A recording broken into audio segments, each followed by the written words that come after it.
உலகத்தில் உள்ள எல்லா சக்திகளையும் விட ஆன்மீக சக்தியே மிகவும் பலம் வாய்ந்தது. நாளை அவன் கையில் என நம்பிக்கை கொள். மகாத்மா காந்தி.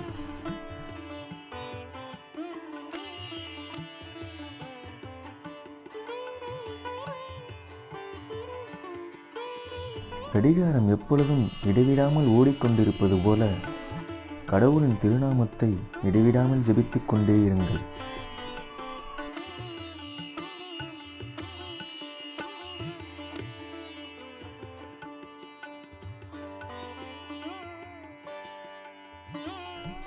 பொருளாசை என்னும் களங்கம் பொருந்திய கண்களையுடைய விலைமகளிரின் வீட்டை நெருங்காதே. ஔவையார்.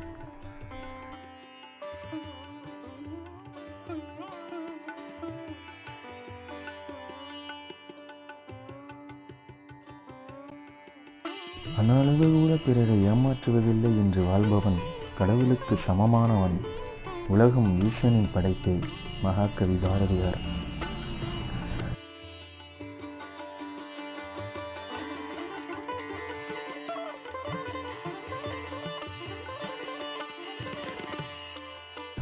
ஒருவன் தனது குழந்தைகள், மனைவிக்கு, தாயாருக்கு, தந்தைக்கு உதவி செய்யும் போது அல்லாஹ்வின் பாதையில் இருக்கின்றான். நபிகள் நாயகம்.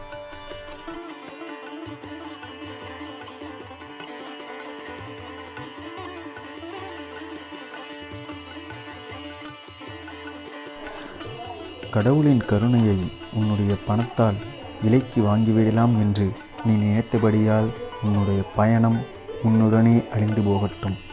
பைபிள் பொன்மொழிகள்.